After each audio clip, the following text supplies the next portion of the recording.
All my dear students, today I am going to explain you all subject EVS of class 2nd. Chapter number 14. The name of the chapter is time and its measurement. ठीक है, समय और उसका measurement. We work according to time. हम काम कब करते हैं, मतलब हम काम समय के अनुसार करते हैं. Time is very precious. समय जो है वो बहुत ही मूल्यवान है, मतलब बहुत ही ज़रूरी है. We should not waste time. हमको समय को ख़राब नहीं करना चाहिए. We must use our time properly. हमें अपने समय को बहुत अच्छे से यूज़ करना चाहिए. We feel happy when we spend our time well. हमें अच्छा फील होता है जब हम अपने टाइम को अच्छे से व्यतीत करते हैं. The sun helps us in finding out the time. अब यहाँ पे बता रहा है कि जो हम सन है वो हमें समय को बताता भी है, मतलब दिखाता है कि समय कितना हो गया है.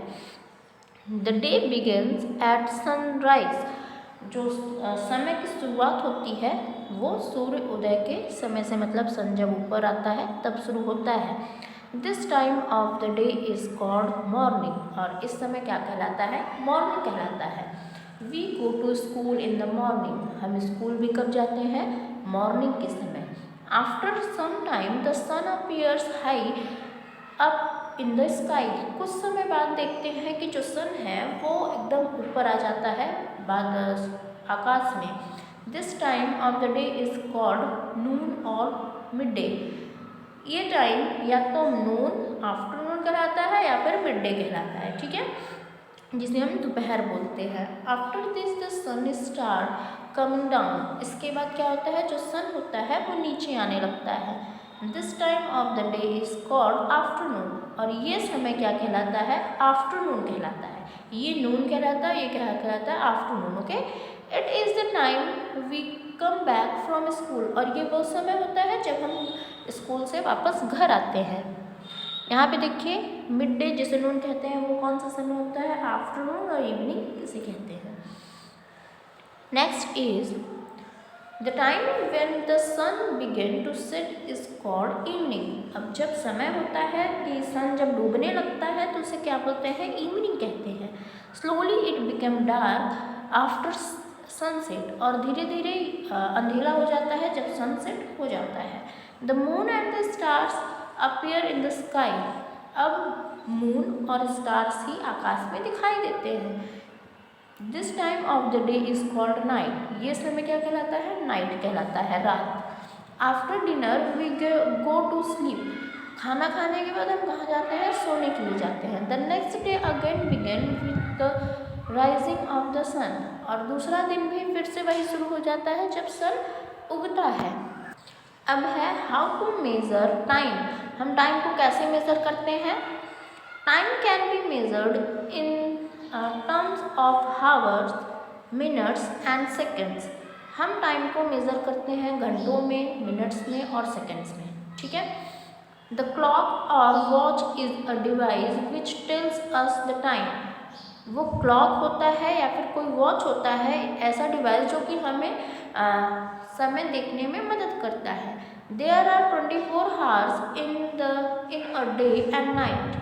यहाँ पे 24 घंटे होते हैं दिन और रात के, मतलब 12 घंटे रात के और 12 घंटे दिन के. There are 16 minutes in an hour. एक घंटे में 16 मिनट्स होते हैं. There are 60 seconds in a minute. और एक मिनट में 60 सेकेंड्स होते हैं. 7 days मेक्स अ वीक. और 7 दिन मिलके एक सप्ताह बनाते हैं. 30 और 31 days मेक्स अ मंथ. 30 या 31 दिन मिलके एक महीना बनाते हैं. 12 months मेक अ ईयर. 12 महीने मिलके एक साल बनाते हैं. और एक साल में कितने दिन होते हैं? 365. ओके. यहाँ पर कुछ मेजरमेंट्स दिए गए हैं.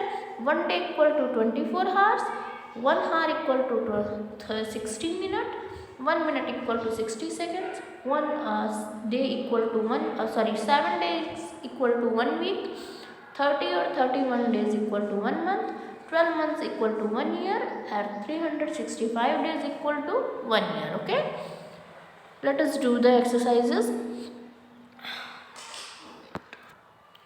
मल्टीपल चॉइस क्वेश्चंस हैं. ओके, फर्स्ट है when the sun set it is evening. Second is when the sun rises it is morning.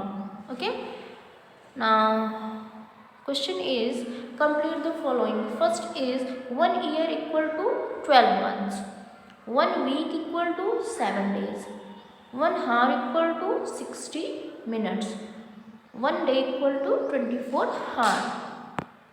Now filling the blanks. First is we work according to dash. Your answer is time. Second is time is very dash. Your answer is precious. Third is the day begins at dash. Your answer is sunrise.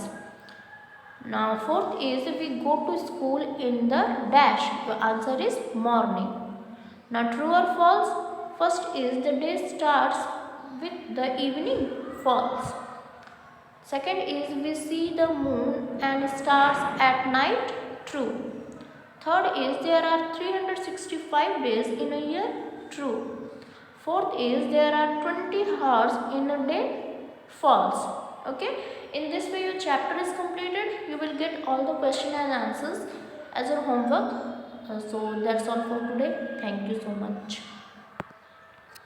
Wait one more thing, यहाँ पे clocks दिए गए हैं, आपको उसकी timing लिखनी है. ठीक है, मैंने लिख दी है, आपको भी टाइमिंग देखना आना चाहिए, है ना. तो इस तरीके से देखिए कितना बज रहा है कितना नहीं, ये आपको फील करना है. जैसा कि मैंने लिख दिया है, यहाँ पे 7:45 हो रहा है, यहाँ पे 1:20 हो रहा है, यहाँ 4:30 हो रहा है. Okay, so in this way your chapter is completed. That's all for today. Thank you so much.